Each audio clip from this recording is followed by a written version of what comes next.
বান্দা জেনে রাখো, আমি আল্লাহ রাব্বুল আমিন বললাম এই বাতিল পরিবর্তিত হবে, এই বাতিলের উপরে হক এসে আঘাত করবে, যেমন তেমন জায়গায় নয়। আল্লাহ বলছেন ফায়াদমাগু ফাইদা হুয়া যাহিক ওয়া লাকুমুল ওয়াইলু মিম্মা তাসিফুন। আল্লাহ বলছেন জেনে রাখো বান্দা, ফায়াদমাগু, আমি শত জায়গায় এটা বলি।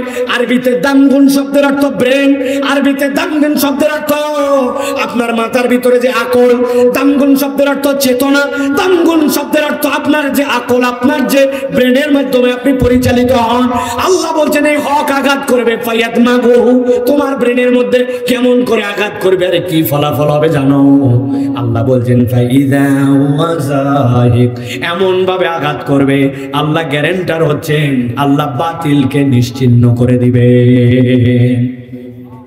বাতিল পরিবর্তিত হয়ে যাবে, নষ্ট সমাজ আলোর সমাজ হবে। যেই বান্দারা দুনিয়ার বুকে অপকর্ম করে ওই মানুষগুলো আবার আদর্শ মানুষ হবে। আল্লাহ বলছেন এইটা হচ্ছে হকের কাজ। কিন্তু আল্লাহ ছোট্ট একটা শব্দ দিয়ে এই জায়গাতে আপনার আমার মধ্যে একটা কথা ঢুকিয়ে দিয়েছেন। আল্লাহ বলছেন ফায়াদমাগুহু, দামগুন মানে হচ্ছে আপনার ব্রেন। এখন বলবেন কোরআন পরিবর্তন করবে, তাহলে কেমনে পরিবর্তন করবে? ওয়াজ পরিবর্তন করবে, কেমনে পরিবর্তন করবে? আল্লাহ মূলত বোঝাতে চান দুনিয়াতে তুমি পরিবর্তনের যত স্লোগান দাও এইটা উপরে উপরে ফাঁপড়, আসল পরিবর্তন তোমার অন্তর থেকে, চেতনা থেকে, আদর্শ থেকে হওয়া লাগে। আদর্শ থেকে পরিবর্তন না হলে উপরে পরিবর্তন টেকে না, ঠিক না? অনেক ওয়াল দেখবেন আপনি সুন্দর করে ডিস্টেম্পার লাগাইছে, সুন্দর করে রং লাগাইছে, কিছুদিন পরে ওই রং ফেপে ওঠে, দামি রং, খুবই ভালো রং, কিন্তু রং ওয়ালের মধ্যে থাকে না, খসে খসে পড়ে যায়। দেখছেন ভাই, কারণ কি? কারণ উপরে রং লাগাইছো, ভিতরে নোনা ধরছে, ভিতরে ড্যাম হয়ে গেছে। উপরে যতই রং দাও ভিতরে নোনা খেয়ে যাওয়ার কারণে প্লাস্টার ওই রং ধরে রাখতে পারে না। এরকম ওয়াল জীবনে দেখছেন কিনা? রব্বুল আলামিন বলছেন ফায়াদমাগুহু, আমি আমার বান্দাকে পরিবর্তন করাবো চেতনা দিয়া, আদর্শ দিয়ে, নৈতিকতা দিয়ে। ওইটার পরিবর্তন না হলে প্রকৃত পরিবর্তন হবে না। আমি অনেক সময় বোঝার জন্য উদাহরণ দিচ্ছি, ভালো করে খেয়াল করেন, মাথার মধ্যে ঢুকাই নেন। আল্লাহ রাব্বুল আলামিন আপনার জন্য যে উদাহরণটা সেট করেছেন এইটা একটু বোঝার জন্য আপনাকে বলি। আপনাদের এই জায়গার নাম কি ভাই? শৈলকুপা। আরেকটা শৈলকুপা আছে কুষ্টিয়াতে, বিখ্যাত শৈলকুপা। আর আপনার এটা নওগাঁর শৈলকুপা। শৈলকুপায় দুই ছেলে গন্ডগোল লাগাইছে, বিকালবেলা খেলাধুলা করতে করতে মারামারি, এমন মারামারি দুইজন, একজন একটা বাটাম তুলে নিয়ে একজনের বাম হাতের মধ্যে একটা বাড়ি মেরে দিয়েছে। যেই না বাম হাতে বাড়ি মারছে ওর হাত গেছে ভেঙে, হাত যেই না ভেঙে গেছে সাথে সাথে নওগাঁ সদর হাসপাতালে নিয়ে যাওয়ার পরে ওরে ব্যান্ডেজ ট্যান্ডেজ করাইছে। ব্যান্ডেজ ট্যান্ডেজ করানোর পরে ঝুলায় রাখছে। ঝুলায় ডাক্তার বলছে যতই বাড়ি কাছে হোক আগামীকালকে আরেকটা এক্সরে করা হবে। এক্সরে করার পরে দেখা যাবে যে ঠিক মতো জোড়া লাগছে কিনা, তারপরে তোমাকে এখান থেকে রিলিজ দেওয়া হবে। ওই ছেলে হাসপাতালে ভর্তি, খেয়াল করেন বাম হাত গলার মধ্যে ঝোলানো আছে। সন্ধ্যার পরে যখন ওর অবশ কেটে গেছে তখন পাগল হয়ে গেছে, ব্যথায় পাগল হয়ে চিৎকার করতে শুরু করছে। ডাক্তার বলছে একটা ইঞ্জেকশন দাও, ইঞ্জেকশন দিয়ে অন্তত পক্ষে আবার যেন ব্যথা নাশক হয় এরকম ব্যবস্থা করে দাও, কালকে সকালবেলা ফাইনালটা দেখা যাবে। যেই না তাকে একটা ইঞ্জেকশন দিছে, 15-20 মিনিটের মধ্যে ব্যথা যেই কমে গেছে। ওই হাসপাতালের বেডের মধ্যে শুয়ে আছে, বাম হাত কিন্তু নড়াতে পারে না, কিন্তু ডান হাত মাথার নিচে দিয়ে শুয়ে শুয়ে ভাবতেছে একবার খালি আল্লাহ আমার বাম হাতটা ভালো করুক, আর একবার শৈলকুপায় আমি যাই, আল্লাহ যদি বাঁচায় রাখে যে বেটা আমার হাত ভাঙছে ওর এক হাত না 2 হাত না ভাঙলে আমি বাপের বেটাই না। বুঝে থাকলে বলেন তো এরকম চিন্তা করতে পারে কিনা? আরেকটা ছেলে গন্ডগোল করতে করতে পায়ের মধ্যে বাড়ি দিয়েছে, দেওয়ার পরে নওগাঁ সদর হাসপাতাল বলছে এখানেও হবে না, সরাসরি ঢাকা পঙ্গুতে নিয়ে চলে যাও। ঢাকা পঙ্গু হাসপাতালে নিয়ে অপারেশন করার পরে খালি প্লাস্টার করে দেয় নাই, 5 ইঞ্চি 2টা ইট পায়ের মধ্যে ঝুলাই দিয়েছে। অনেক সময় পা সোজা করার জন্য ইট ঝুলানো লাগে, দেখছেন ভাই? সুন্দর করে পায়ের মধ্যে ঝুলানো, বাথরুম পর্যন্ত যেতে পারে না, বেড পেন দিয়ে ওরে বিছানার মধ্যে হাগায় মুতায়। কিন্তু রাত্রেবেলা যখন একটু ব্যথা কমছে হাসপাতালের বেডে শুয়ে শুয়ে ভাবতেছে আল্লাহ খালি আমার ঠ্যাং একবার ভালো করুক, আর একবার খালি নওগাঁয় যায়, যেই বেটা আমার 1 পা ভাঙছে ওর বাপের 1 পা, ওর 1 পা, ওর ভাইয়ের 1 পা, 3 পা যদি না ভাঙি আমি বাপের বেটাই না। বুঝে থাকলে বলেন তো, হাসপাতালের বিছানায় শুয়ে শুয়ে ঠ্যাং ভাঙ্গা, বাথরুমে যেতে পারে না, এই রোগী চাইলে এরকম চিন্তা করতে পারে কিনা? কিন্তু গন্ডগোল হয়েছে দুইজনের। গন্ডগোলের পরে হাতও ভাঙছে, পাও ভাঙছে, কিন্তু হাতের মধ্যে যে বাটামটা ছিল, ওই বাটাম দিয়ে একবারই দুইবারই করতে করতে মাথার পিছনে এই জায়গায় একটা বাড়ি মারছিল। মাথার পিছনে এখানে বাড়ি লাগার পরে ওই বেটার জ্ঞান হারায় গেছে, কোমার মধ্যে চলে গেছে, অজ্ঞান হয়ে গেছে। এখন হাতও ভাঙ্গা, পাও ভাঙ্গা, কিন্তু হুঁশ নাই, জ্ঞান নাই। বুঝে থাকলে একসাথে উত্তর দেন, যেই বেটার হাত ভাঙ্গা, পা ভাঙ্গা, কিন্তু হুঁশ নাই, জ্ঞান নাই, ও কি হাসপাতালের বেডে শুয়ে শুয়ে কার হাত ভাঙবে আর কার পা ভাঙবে এই চিন্তা করার যোগ্যতা রাখে? কথা বললেন না যে রাখে? আমার আল্লাহ রাব্বুল আলামিন বলছেন, বাল নাকযিফু বিল হাক্কি আলাল বাতিল ফায়াদমাগুহু ফাইদা হুয়া যাহিক ওয়া লাকুমুল ওয়াইলু মিম্মা তাসিফুন। আল্লাহ বলছেন, ও দুনিয়ার মানুষ, ভালো করে বুঝে নাও, যেমন তেমন মাহফিল এইটা নয়।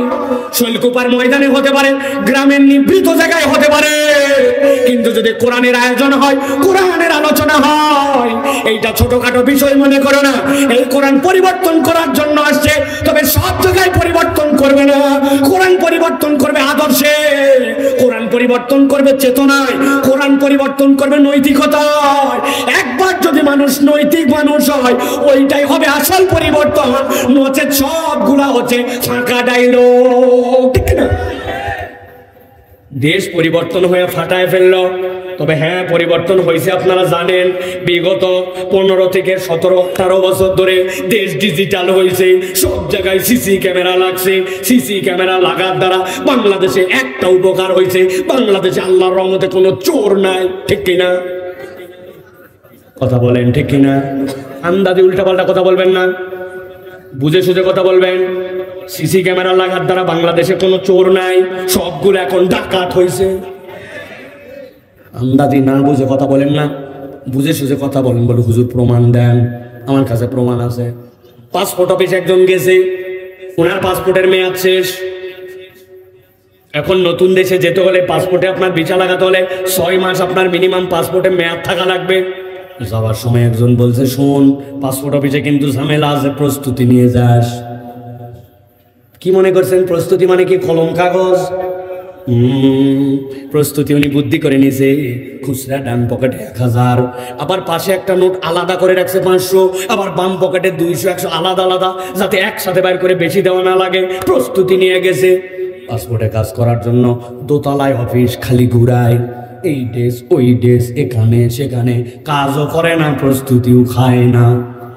অনেকক্ষণ ঘুরানোর পরে আগে বলছে চলেন, ওপর থেকে নিচতলায় চলেন। ওই বেচারি উপর থেকে নিচতলায় আসতেছে। নিচতলায় আসার সময় একটা সিঁড়ি, মধ্যে একটা ল্যান্ডিং থামার জায়গা, আবার একটা সিঁড়ি। এক ধাপ পার করে আসার পরে মধ্যে যে জায়গায় থামার জায়গা, ওখানে বলছে দাঁড়ান। দাঁড়ায় বলছে মাল দেন। বলছে ব্যাকল কোথাকার, কখন থেকে মাল নিয়ে ঘুরতেছি, তুমি এত ঘুরাই ঘুরাই এই জায়গায় আসে মাল চাও কেন? মাল নিবেই নিবে, আগে নিলেই তো হয়। বলছে এত রাগ করেন না, ঘটনা আছে। আমাদের এই পাসপোর্ট অফিসটি সিসি ক্যামেরা নিয়ন্ত্রিত। আমরা মনিটরে চেক করে দেখছি, পুরা অফিসের সব জায়গা মনিটরে ধরে, এই জায়গাটা ধরে না। যেই জায়গাটা ধরে না, ওই জায়গাতে ওই বান্দাটা ঘুষ খায়। সিসি ক্যামেরা থাকার কারণে চুরি আর করতে পারে না, এখন জোর করে ডাকাতি করে। কিন্তু জিজ্ঞাসা করি, ভালো করে বোঝেন, ওই লোকের কাছে যদি একটা জ্ঞান থাকতো, কিরামান কাতিবিন ইয়ালামুনা মা তাফআলুন, ওই লোক যদি জানতো দিন নাই রাত নাই, সকাল নাই দুপুর নাই, সিসি ক্যামেরা নাই, সিসি ক্যামেরার বাহিরে নাই, বাথরুমের ভিতরে নাই, বাথরুমের বাহিরে নাই, লেপের ভিতরে নাই, লেপের বাহিরে নাই, দুইজন ফেরেশতা তোমার ডান কাঁধে আর বাম কাঁধে লাগানো আছে। বান্দা তুমি যাই করো না কেন, সবগুলা রেকর্ড করে রাখতে পারে। ওই লোকের অন্তরের মধ্যে যদি এই ভয়টা থাকতো, আর সাথে সাথে সমাজের মধ্যে যদি একটা আইন থাকতো যে ওই ভয়কে ওভারটেক করেও কেউ যদি চুরি করে, কেউ যদি ডাকাতি করে, কেউ যদি অন্যায় করে খায়, আর যদি ধরা পড়ে যায়, তাহলে ডাকাতি করলে বিলাক্স ডান হাত কাটা যাবে আর বাম হাত কাটা বাম পা কাটা যাবে। তুমি ডাকাতি করা তো দূরের কথা, সন্ত্রাসী করা তো দূরের কথা, ছিনতাই করার কথা তো দূরের কথা, একে আছে আল্লাহর ভয়। ওইটা যদি শয়তান প্ররোচনা করে তাহলে সমাজে আছে খোদার আইন, আল্লাহর কোরআনের বিধান আছে, ওইখানে কোনো 2 নম্বর করা হয় না। এই দুইটার সামঞ্জস্য যদি হয়, বুঝে থাকলে বলেন তো সমাজে পরিবর্তন আনা সম্ভব কি সম্ভব না? সম্ভব। আল্লাহ রাব্বুল আলামিন বলছেন ওয়ালাকুমুল ওয়াইলু মিম্মা তাসিফুন। ও দুনিয়ার মানুষ, আল্লাহর বিধানের ব্যাপারে খবরদার উল্টাপাল্টা বলো না।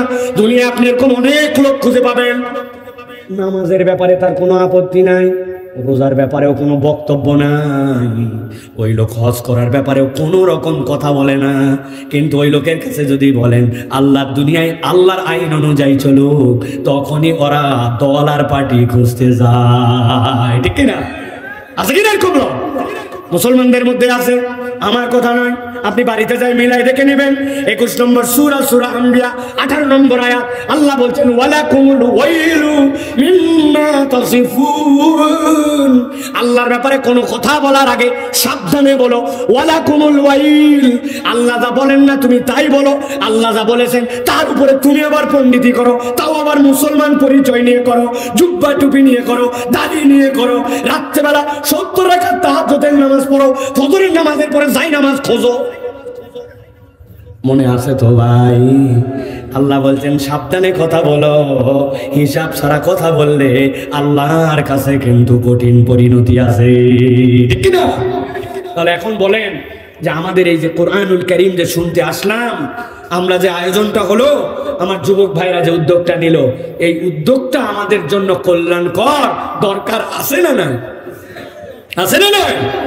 কিন্তু আমরা সকলে এইটাকে হৃদয়ের মধ্যে থেকে নিতে পারি নাই। আমরা চিন্তা করছি বাপরে এত ওয়াজ এই সিজনে হয়েছে, পাড়ায় মহল্লায় ওয়াজ আর ওয়াজ, এমন একটা ভাব ওয়াজে বোধহয় সব দেশের লোক আল্লাহর ওলি হয়ে গেছে, আর নতুন করে ওলি বানানোর লোক নাই, এই জন্য ওয়াজের আর কি দরকার আছে, এরকম একটা ভাব নিয়ে লোকজন দেখেন গল্প দিবে, খালি ওয়াজ আর পাড়া মহল্লায়, বাপরে বাপ এত ওয়াজ আছে, বলতেছে এত ওয়াজ, কিন্তু মিথ্যাবাদী কি কমছে ভাই? মুখের মিথ্যাবাদী ভরে গেছে, গালিবাজ কমে নাই। বাপ মায়ের অবাধ্য সন্তানের কোনো সমাজে অভাব নাই। হালাল দোকানে চুরি চামারি করে বিক্রি করে, 1 নম্বর মাল না 2 নম্বর মালকে 1 নম্বর বলে চালায়, আইল ঠেলে, এরকম লোকের অভাব আছে ভাই? তাহলে এত ওয়াজ কি হলো? লাভ হলো না কেন? আমি আমার ভাষায় বলি প্রিয় ভাইয়েরা, ওয়াজকে ব্লেম দিয়ে লাভ নাই, ব্লেম নিজেদেরকে দিতে হবে। কেননা আমরা যে ওয়াজটা নিতে আসছি, এই ওয়াজটা আমরা আইল ছাড়া ওয়াজ শুনতে আসছি। আমার কোনো টার্গেট নাই, আমার নিজের কোনো নিয়ত নাই, আমার খালি টার্গেট বক্তা আসছে, বক্তা জমাবে, হাসাবে, কাঁদাবে, বিশাল মজমস্তি হবে মাহফিলে, আগামীকালকে যাই বলবে হ্যাঁ আমাদের মাহফিল আশপাশেরটার মধ্যে সেরা, বক্তা যেটা আনছিল ওটা ফাটায় ফেলছে। লোকজন জিজ্ঞাসা করছে কি ফাটালো? তা বলতে পারবো না, কিন্তু ফাটাছে, বা খুব ফাটাছে। এই যে আমি সব মাহফিলে এই কথা বলতেছি, কারণ কি ভাই? বলার কারণ আমরা কষ্ট করে আসলাম, কিন্তু আমরা কেন আসলাম আমার নিয়তি আমার কাছে পরিষ্কার না। কেউ আসছে এলাকার মাহফিল আশা লাগে, বা আবার কেউ চিন্তা করছে ওয়াজ শুনতে ভাল লাগে, বা কেউ চিন্তা করছে ঢাকার থেকে বক্তা আসে কেমন ওয়াজ করে একটু দেখি, বা আবার কেউ আসছে আমরাই উদ্যোগ নিছিলাম, 100 টাকা মারতে নিছিল, এখন যদি মাহফিলে না যায় কেমন লাগে। আবার কেউ আসে বসেই আসি, অন্য জায়গায় বসাতে, এই জায়গাতে একটু বসি। আমি আপনাদের মনের কথা ধরতে পারছি কিনা? নিয়ত যদি আপনার ঠিক না হয়, আপনি যদি আপনার আল্লাহর সাথে হিসাব বরাবর না করেন, তা আপনি ওয়াজ মাহফিলের দোষ দিয়ে কি লাভ, বক্তার দোষ দিয়ে কি লাভ? আমি নিজেই তো ঠিক হই নাই, ঠিক না? আপনি নিয়ত করেন আল্লাহ আমি আজকে এই জন্য আসছি যে আমি এখানে বসলে জান্নাতে আমার মর্যাদা বৃদ্ধি পাবে, যতক্ষণ বসে থাকবো আমার ডান কাঁধের ফেরেশতা অনবরত আমার ইবাদত লিখবে। আমি এই জন্য বসছি, আল্লাহ আমি এই জন্য ওয়াজ শুনতে আসছি, আজকে যা শুনবো আমার জীবনে বাস্তবায়ন করব, আমার পরিবারে বাস্তবায়ন করব। আজকে যা শুনতেছি ইনশাআল্লাহ এই কথাগুলো মানুষের কাছে ছড়াই দেব। নিয়ত সহি করে বসেন, না পারলেও এই নিয়তের কারণে আল্লাহর কাছে আপনি সওয়াব পাবেন, ঠিক না? আমাদের নিয়ত বলেন, আমরা ওয়াজ কি জন্য শুনতে চাই? দুবলহাটি বড় একটা মাহফিল হয়, বছরকে বছরই আমি যাই, একদিন যদি না যাই তাহলে হবে, চল একটু শুনে আসি। এটা যদি আপনার নিয়ত হয়, এই ওয়াজ আপনি 100 বছর শুনলেও কাজ হবে না। আপনি রাগ করেন না প্রিয় ভাইয়েরা, আমি এই জন্য আপনাকে বলতেছি, আপনাকে এভরি ইন্ডিভিজুয়াল আপনি নিয়ত ঠিক করেন। আপনি কেন আসছেন আজকে, নিয়ত প্রথমটা বিশুদ্ধ করেন যে এটা একটা ইবাদত। আমি নামাজ রোজা পড়লে যেরকম সওয়াব হয়, আমার এই বসে থাকা কষ্ট করে গরমের মধ্যে পোকার কামড় খাইয়ে নিচের ময়লা বিছানায়, আল্লাহর কাছে এটা অবশ্যই নিঃসন্দেহে ইবাদত হিসাবে লেখা হবে। জান্নাতে আমার মর্যাদা বৃদ্ধি পাবে। 3 নম্বরে, আমি আজকের ওয়াজ থেকে কিছু শিখে বাড়িতে যাব, ওইটার উপরে আমি আমল করব। রাজি আছেন আপনারা?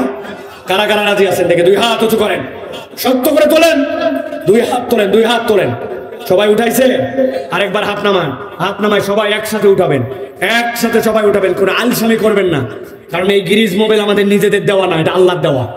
এই মোবাইল আপনারা নিজে দেন তো, আল্লাহ দেয়। আল্লাহর জন্য হাতটা একটু সোজা করতে পারবেন না, সমস্যা কোথায়? যাদের হাত ভাঙ্গা আছে, যারা গিরিজ নিজে দেন, এটা আপনাদের পার্সোনাল ব্যাপার। কিন্তু যাদের এরকম নাই, সবাই হাত দুটা টান টান করে সোজা করেন। করছেন? সোজা করছেন? পারছেন? দেখি সোজা করেন। এবারে পিছন দিকে একটু টানা দেন, দেন, মাথাটা একটু সোজা করেন। এবার একটু সামনে দেন, এবার একটু সোজা করেন, এবার একটু ডানে দেন, মাশাআল্লাহ, জোরে। এবার একটু বামে দেন, মাশাআল্লাহ, দিছেন। এবার সোজা করেন, সোজা করছেন। এবার ডানে বামে তাকায় দেখেন তাদের হাতগুলো সোজা হয়নি, এগুলো চেক করা লাগবে। দেখলেন? দেখেন একটু। এবার গলাটা একটু পরিষ্কার দেন ভালো করে, দিছেন। এবার হাত সোজা করেন, এবার করে এবার একটু নড়াচড়া দেন, জোরে জোরে, জোরে জোরে। মুরব্বীরা নড়ান, ওই যে চাষা নড়াচ্ছে না পিছনে লাল শার্ট, ওই চাষা। হ্যাঁ, হাত সোজা করে নড়ান, নড়াইছেন। এবার হাত সোজা করেন, সোজা, শক্ত করেন, শক্ত। আরাম করে বসেন, রিল্যাক্স করে, সুন্দর করে। হাত নামাতে বলি নাই। এবার বুক বরাবর নেন, এই বরাবর। এবার আমরা ষোলকুপাত থেকে একটা তাকবীর দিতে চাই, যেই তাকবীর এই মাঠে বিগত 9 বছরে হয় নাই। এরকম একটা তাকবীর দিতে চাই, পারবেন ইনশাআল্লাহ? বুকের হাত নামায় ফেলছেন নাকি ভাই? এই জায়গায় ধরে রাখতে বলছে আপনাদের। হ্যাঁ, এমন একটা তাকবীর দিব আমরা, আশপাশের মানুষ যেন বুঝতে পারে আলহামদুলিল্লাহ আমাদের মাঠে যতদূর কাপড় বিছানো আছে আর কোনো জায়গা ফাঁকা নাই। পারবেন ইনশাআল্লাহ? আর যারা এই তাকবীরে আজকে শরীক হতে পারবে না, ওই কপাল পোড়া যেগুলো রাস্তায় ঘুরতেছে, মোবাইল টিপতেছে, আলের মধ্যে যাই বিড়ি খাচ্ছে, আমরা আল্লাহর কাছে ফায়সালা দিব, আল্লাহর যা ইচ্ছা তাই করুক তাদের সাথে, ঠিক কিনা? রাজি আছেন তো? দেখেন ঠিক বলার সময় আপনার বেটা আছে কিনা ওর মধ্যে, আবার আপনার ভাই পড়ে গেছে কিনা ওর মধ্যে, খেয়াল করেন কিন্তু। বন্ধু পড়ে গেছে কিনা, কারণ অনেকগুলো আছে সেগুলো আড্ডাবাজি করতেছে, মনে করতেছে উনার যা মোবাইল, উনার যা জামা কাপড়, উনার যা জুতা, আর কারো নাই। তুমি ধারণার মধ্যেও রাখো নাই, এখানেও যারা বসে আছে অনেক সম্মানিত মানুষ বসে আছে, ঠিক কিনা? তুমি হচ্ছে কপাল পোড়া আর এরা হচ্ছে কপাল ওয়ালালো, ঠিক কিনা? পারবেন একটা তাকবীর দিতে? মানে গলার মধ্যে যা শক্তি আছে সব বাইর করবেন না জমা রাখবেন? সব পারবেন ইনশাআল্লাহ? যুবক কারা কারা আছে এখানে? যুবকেরা যাদের বয়স 40-এর নিচে, যারা 1, 2, 10, 11, 12, 13, 14 আজকে হয়েছে, তারা সবগুলো হাত লাগান। মাশাআল্লাহ, হাত নামাও, হাত নামাও। এবার মুরব্বী কারা কারা আছেন দেখি? মুরব্বী 40-এর উপরে যাদের বয়স, আপনারা 40-এর উপরে, আগে আপনারা একটা তাকবীর দিবেন, পারবেন না ইনশাআল্লাহ? আগে মুরব্বীরা দিবে, বাচ্চা কাচ্চারা খবরদার চুপচাপ। মুরব্বীর একটা তাকবীর দেন, এবার লিল্লাহে তাকবীর, হাত নামান। এবার আমার ইয়াংরা একটা তাকবীর দিবে, পারবেন না ইনশাআল্লাহ? ভাই দেখে একটা তাকবীর দাও দেখে, লিল্লাহে তাকবীর, আলহামদুলিল্লাহ। হাত নামান। এবার সবাই মিলে একসাথে বুক বরাবর হাত ধরেন, এই বরাবর। আমি যখন বলবো লিল্লাহে তাকবীর, হাত দুটো আসমানের দিকে ছুঁড়ে দিয়ে বলতে হবে আল্লাহু আকবার, বলে আবার হাত নামাই নিতে হবে। রেডি সবাই? পারবেন সবাই? যারা যারা পারবেন না তারা আগের থেকে বলে দেন, ভাই হুজুর আমি আপনার সাথে নাই। যারা পারবেন না তারা বলেন আল্লাহুম্মা আমিন। আহা, পারবেন না? আমিন বললেন যে, না বুঝে? আচ্ছা ঠিক আছে। এবার রেডি সবাই? পারবেন ইনশাআল্লাহ? দেখে একটা তাকবীর দেন, লিল্লাহে তাকবীর, লিল্লাহে তাকবীর। আল কোরআনের আলো, আল হাদিসের আলো, তোমার নেতা আমার নেতা, তোমার নেতা আমার নেতা, আলেম ওলামা যেখানে, আল্লাহর আইন যেখানে, লিল্লাহে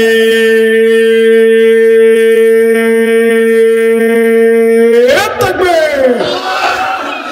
আলহামদুলিল্লাহ। শয়তান আছে আর? দুবলহাটির কাছাকাছি, ঠিক না ভাই? কেননা শয়তান আল্লাহু আকবারের স্লোগান পছন্দ করে না, ঠিক কিনা? এই জন্য আমি সব মাহফিলে বলি, এই বাংলাদেশে এমন কতগুলা দল গোষ্ঠী পার্টি আছে, ওরাও আল্লাহু আকবারের স্লোগান দিতেও পারে না, পছন্দও করে না, ঠিক কিনা? আল্লাহু আকবারের পক্ষে যারা নাই, আগামীর বাংলাদেশে বাংলাদেশের ইসলামপন্থীরা তাদের সাথে নাই। ইনশাআল্লাহ আমরা আল্লাহর প্রতি ভরসা রেখে বলতে চাই, আগামীর বাংলাদেশ ইসলামের পক্ষের বাংলাদেশ, আগামীর বাংলাদেশ বৈষম্যহীন বাংলাদেশ, আগামীর বাংলাদেশ তরুণ যুবকদের বাংলাদেশ, আগামীর বাংলাদেশ টুপিওয়ালা দাড়িওয়ালার বাংলাদেশ। ওই বাংলাদেশে আল্লাহু আকবারের পক্ষে যে, তার পক্ষে আমরা, আল্লাহু আকবারের পক্ষে নয় যে, তার পক্ষে আমরা নয়, ঠিক না? রাজি তো? ইমান বেঁচে ফেলছে, যায় না কেন্দ্রে, যায় না, কয় কেরবা যাবো না, করছে না, যাবোনি, আসর হয়ে যাচ্ছে তাও যাচ্ছে না। শেষে বলে যে যাওয়ার সময় একটু ভ্যানে যাওয়া লাগে, তো ঠিক আছে গেলাম। কথা বলে দেখছি আমরা। অতএব তরুণ যুবকদেরকে সচেতন হতে হবে, ঠিক কিনা? তরুণরাই পরিবর্তন আনছে, ইনশাল্লাহ তরুণরাই মুরব্বীদেরকে ঠেলে নিয়ে আগামীর বাংলাদেশে আগাবে ইনশাআল্লাহ। এই বাংলাদেশকে আজকে আশপাশের রাষ্ট্র ভয় করে, চোখে চোখ রেখে কথা বলে, এরা মুরব্বীদের বদৌলতে নয়, এই তরুণ যুবকদের থাপ পরে এরা দুনিয়াতে বিদায় হয়েছে, ঠিক কিনা? ষড়যন্ত্র করে, ঘুটু চাল করে, কিন্তু ভিতরে করে না, বাইরে করে, অন্তত থাপ্পড়টা লাগাইছে এই ইয়াংরা, তরুণরা, ছাত্ররা, ঠিক কিনা? অথবা আমাদেরকে সচেতন থাকতে হবে, কোন বহির্রাষ্ট্র, কোন শক্তি আমাদের এই সংগ্রামের ফসল ভোগ করতে যেন না পারে, ঠিক কিনা? অনেকের সহ্য হবে না, কিন্তু এগুলা কথা ভিতরে জ্বলে আছে না? বা চিনি চিনি, চেহারা দেখলে বোঝা যায়, আমরা চিনি এগুলা ভাই। বয়স কম হতে পারে, কিন্তু চেহারা দেখে অনেক কিছু বুঝতে পারি, আলহামদুলিল্লাহ। আমরাও বলতে চাই, যত জ্বলার জ্বলেন, আমরা মলম নিয়ে আসছি, ইনশাআল্লাহ মলম দিয়ে যাব। আর আগামীতে আপনারাও থাকবেন ইনশাআল্লাহ, কিন্তু আপনাদের 20 দাঁত রাখা হবে না, 20 দাঁত ভেঙে খেলা দেখানো হবে, যাতে করে ফুসফাস করতে না পারে। 20 দাঁত কি? অনেকে ভুল বুঝতে পারেন, যে যা অন্যায় করছে তার বিচার হতে হবে। রাস্তায় আপনার দেওয়ার কথা ছিল 1 নম্বর পাথর, আপনি দিচ্ছেন 2 নম্বর খোয়া। যেই জায়গায় দেওয়ার কথা ছিল বিটুমিন, যেই জায়গায় দেওয়ার কথা ছিল আপনার সবচেয়ে ভালো, ওই জায়গাতে আপনার জন্য পিস, আপনি ওই জায়গায় দিচ্ছেন পোড়া মোবাইল আর কেরোসিন। আপনার যেই জায়গায় দেওয়ার কথা ছিল মোটা রড, ওই জায়গায় দিচ্ছেন চীনা আন্দাজি, ওই জায়গায় দিচ্ছে কাবারি, ওই জায়গায় দিচ্ছে কঞ্চি। আমরা বলতে চাই, প্রত্যেকটা বিষয়ে হিসাব বরাবর করে বিচার করতে হবে। অন্যায় করে কেউ পার পাবে না, অন্যায় কোনো কিছু করো, কোনো মব জাস্টিস করা হবে না, কিন্তু যে যা অন্যায় করেছে ওই অন্যায়ের বিচার করতে হবে, ঠিক কিনা? আর একটা জিনিস বলে রাখি, আপনারা লিখে রাখেন, সাইফুল্লাহ ভাই বলে গেছিল, এই যে পোস্টারে নাম দেখতেছেন না, অতিথি টতিথির নাম দেখেন না, আগামী কিছুদিনের মধ্যেই দেখবেন অতিথি চেঞ্জ হতে শুরু করবে, পরিবর্তন হবে, দেওয়ার পরে এখানে আসবে এক্স চেয়ারম্যান, এক্স অমুক, এক্স উপজেলা, এক্স মেম্বার অফ পার্লামেন্ট, মানে সাবেক, এগুলো আপনি দেখতে পাবেন ইনশাআল্লাহ। এটাই পরিবর্তিত বাংলাদেশে। তবে আমরাও বলতে চাই, বিগত 17 বছরের কোনো এক্স এখানে যদি নাম দেয় অমুক তমুক, তাহলে আপনারা প্রতিবাদ করে শুধু বলবেন, তুমি এক্স চোর অথবা ডাকাত, এর বাহিরে তোমার কোনো পরিচয় নাই। মনে রাখবেন এটা, কেননা এই সকল দুর্নীতিবাজ, মুনাফেক, এদের জন্য আমাদের অনেক রক্ত ক্ষয় হয়ে গেছে। নওগাঁর মতো শান্ত জায়গা পুরো বাংলাদেশে আছে কিনা, এত একটা শান্ত, এত সম্প্রীতিপরণ জায়গা, এই জায়গাতেও হিংসার বীজ গ্রাম থেকে গ্রাম, পাড়া থেকে পাড়া, মহল্লা থেকে মহল্লা ছড়ায় দিচ্ছে, ঠিক কিনা? কেন এই হিংসা? আমরা তো হিংসার বাংলাদেশ চাই না, আমরা একটা ভালোবাসার বাংলাদেশ চাই, ঠিক কিনা? প্রিয় ভাইরা, চলেন তাহলে আর কথা বাড়াবো না, রাত অনেক হয়েছে। আমরা নির্ধারিত প্রসঙ্গে আমরা সরাসরি কোরআনুল কারীম থেকে কিছু কথা শুনতে চাই। আপনারা আছেন তো ভাই? আছেন তো ভাই? মুরব্বীরা না থাকলেও চলবে, আমার ইয়াংদেরকে থাকতে হবে, তরুণদেরকে থাকতে হবে। রাজি আছো তো ভাই? আল্লাহ কবুল করুক। প্রিয় ভাইরা, চলেন আমরা পুরোপুরি কোরআনুল কারীমের মধ্যে প্রবেশ করবো। তবে খুব বেশি সময় নিব না, বিদ্যাটা কথা বলে আমরা শেষ করব। আমার সাথে সমস্বরে একটা জবান বন্ধ করে না রেখে যে যেখানে আছেন মা বোনেরা সহ সকলে পড়েন, আউযু বিল্লাহি মিনাশ শাইতানির রাজিম, বিসমিল্লাহির রাহমানির রাহিম, يوم ترى المؤمنين والمؤمنات يسعى نورهم بين أيديهم وبأيمانهم بشراكم اليوم جنات تجري من تحتها الأنهار خالدين فيها ذلك هو الفوز العظيم আল্লাহ রাব্বুল আলামিন বলছেন, ও আমার হাবিব, কিয়ামতের ময়দান যখন হয়ে যাবে, ওই কিয়ামতের ময়দানে আপনি যখন মাকামে মাহমুদে বসে যাবেন, গভীর মনোযোগে খেয়াল করেন, আল্লাহ রাব্বুল আমিন বলছেন, হাবিব আপনি মাকামে মাহমুদে এমন জায়গায় বসবেন, আপনার সামনে পুরা হাসরের ময়দানটা সেই দিন চলে আসবে। পুরা হাসরের ময়দান যখন আপনার সামনে, রব্বুল আলামিন তখন আপনাকে এমন কতগুলা দৃশ্য দেখাবেন, যেই দৃশ্যগুলো আপনি ওই দিন দেখবেন, আর আল্লাহ রাব্বুল আলামিন আপনাকে একের পর এক ওই দৃশ্য দেখায় আপনার উম্মতের জন্য দুনিয়ার শিক্ষার ব্যবস্থা করবেন। এই জন্য আল্লাহ কুরআনুল কারীমের মধ্যে এমন চারটা দৃশ্যের কথা বর্ণনা করেছেন, যেই চারটা দৃশ্য থেকে বান্দা দুনিয়াতে তার পথ এবং পাথেও খুঁজে পাবে। আজকের আলোচনায় মূলত চারটা আয়াত, আর এই চারটা আয়াত মিলায় একটা কমপ্লিট দৃশ্য যেটা আল্লাহ কোরআনে আঁকিয়েছেন। আমরা এটা দেখে এর উপরে আমল করার নিয়ত করে বাড়িতে যাব। তাহলে মূলত আজকের আয়াতের দৃশ্য হবে কয়টা? কথা বলেন। চারটা। এক নম্বর আয়াতে চলেন সংক্ষেপ একদম ছাক্কা করে আপনাদেরকে বোঝানোর জন্য চেষ্টা করে। আল্লাহ বলছেন, ইয়াউমা তারাল মুমিনিনা ওয়াল মুমিনাত। ও আমার হাবিব, মক্কায় যখন কাফের মুশরিকরা ঈমানদারদের উপর অত্যাচার করতেছিল, যখন হযরত বেলালকে উটের পিঠের সাথে বেঁধে দিয়ে পুরা মক্কার এবড়ো থেবড়ো ভূমিতে চড়ায় বেড়াইছে, যখন খাব্বাব খুবাইবকে কষ্ট দিয়েছে, শুলে চড়াইছে, ওই লোহার অঙ্গার বানায় তার উপরে শোয়াই দিয়ে অজস্রভাবে তাদেরকে কষ্ট দিয়েছে, যখন হযরত সুমাইয়া রাদিয়াল্লাহু তাআলাকে বর্ষা নিক্ষেপ করে খানায় কাবার চত্বরে শহীদ করে দিয়েছে, আপনি কষ্টগুলা দেখেছেন ও আমার হাবিব। কিন্তু ওই দিন বলার মতো কিচ্ছু ছিল না। কিন্তু কিয়ামতের দিনে আল্লাহ আপনাকে এমন এক জায়গাতে বসাবেন, বসানোর পরে পুরো হাসরের ময়দানটা আপনার সামনে চলে আসবে। আল্লাহ বলছেন, ইয়াউমা তারাল মুমিনিনা ওয়াল মুমিনাত। ওই দিন আপনি যত মুমিন পুরুষ আর যত মুমিনাত নারী আছে সবগুলাকে আপনি দেখতে পাবেন। কি দেখতে পাবেন? আল্লাহ বলছেন, ইয়াসা নূরুম বাইনা আইদিহিম ওয়া বিআইমানিহিম। আপনি দেখবেন আপনার ঈমানদার উম্মত যারা দুনিয়াতে কষ্ট করেছে, ঈমানের উপরে টিকে থেকেছে, তাদের সামনে থেকে আর তাদের ডান থেকে আল্লাহ রাব্বুল আমিন একটা আলো বের করে দিবেন। আল্লাহ রাসূল বলছেন, ওই আলোটা কেমন আলো হবে জানো নাকি? রেঞ্জ কিরকম হবে? এক উপত্যকা থেকে আরেক উপত্যকা কয়েক হাজার মাইল চলে যেতে পারে, এরকম একটা আলো রব্বুল আমিন বান্দাদের কপাল থেকে আর ডান থেকে বের করে দিবেন। যেই না রব্বুল আমিন আলো দিবেন, ঈমান বুঝে তার আলোর পাওয়ার হবে। কিন্তু কতকগুলো ঈমানদার হবে দুর্বল, তাদের আলো হবে দুর্বল। কিন্তু আমার হাবিব বলছেন, তাদের আলোটা বৃদ্ধাঙ্গুলির মাথা দিয়ে বের হবে। কিন্তু ওই বৃদ্ধাঙ্গুলির মাথা দিয়ে বের হওয়া আলো, ওইটারই পাওয়ার এমন হবে, ওইটা কখনো জ্বলবে কখনো বন্ধ হয়ে যাবে। কিন্তু বান্দার ওই আলোটা দিয়ে, যেই বান্দার বৃদ্ধাঙ্গুলি দিয়ে একটু আলো বের হবে, ওই আলোটার রেঞ্জও এমন হবে, ওইটা দিয়েই বান্দা তার জান্নাতে যাওয়ার রাস্তাটুকু খুঁজে বের করে নিবে। আল্লাহ বলছেন, ওই ইমানদাররা, যে ইমানদারদের আলোর সামনে থেকে আর ডান থেকে মনে রাখেন, জিজ্ঞাসা করবো আবার, তারা খুশিতে আল্লাহ বলছেন, ওয়ায়ানকালিবু ইলা আহলিহি মাসরুরা। গরুর বাছুর হওয়ার পরে 24 ঘন্টা 48 ঘন্টা পার হওয়ার পরে যেরকম তিরিং বিরিং করে লাফায়, লাফানোর কোনো তার কারণ কিচ্ছু জানা নাই, লাফাতেই থাকে শুধু। আল্লাহ বলছেন, ইমানদাররা যেই না খোঁজখবরি পেয়ে যাবে, ইয়ানকালিবু ইলা আহলিহি মাসরুরা, তার পরিবারের কাছে দৌড়াতে দৌড়াতে চলে যাবে। এই দেখো আমার রব আমার ডান হাতে আমলনামা দিয়েছেন, আমার সামনে থেকে আলো এসেছে, কপাল থেকে আলো এসেছে। আল্লাহ একদল ফেরেশতা পাঠাবেন, ওদেরকে ডেকে নিয়ে আয়। ওদের নিয়ামত তো এখনো সবগুলা জানানো হয় নাই, তিনটা তাদের জন্য ঘোষণা দিয়ে দাও।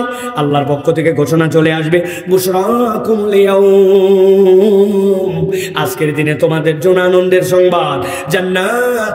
এক নম্বর তোমাদের জন্য জান্নাত, তবে যেমন তেমন জান্নাত নয়। তাজরি মিন তাহতিহাল আনহার, দুনিয়ায় মাটির উপর দিয়ে গেছো, সাঁতার কেটে গেছো, নৌকাতে পানিতে গেছো, ব্রিজ বানায় যাওয়া লাগছে, উপর দিয়ে গেলে কোনো একটা মাধ্যম দিয়ে গেছো, কিন্তু এমন জান্নাতে আল্লাহ ঢুকাবেন, তাজরি মিন তাহতিহাল আনহার, তোমার পায়ের নিচ দিয়ে নহরমালা প্রবাহিত। নহর হচ্ছে এক বচন, নাহরান দুই বচন, আনহার হচ্ছে জুমায়ে তাকসির, দুইয়ের উপর থেকে সংখ্যা কেউ জানে না।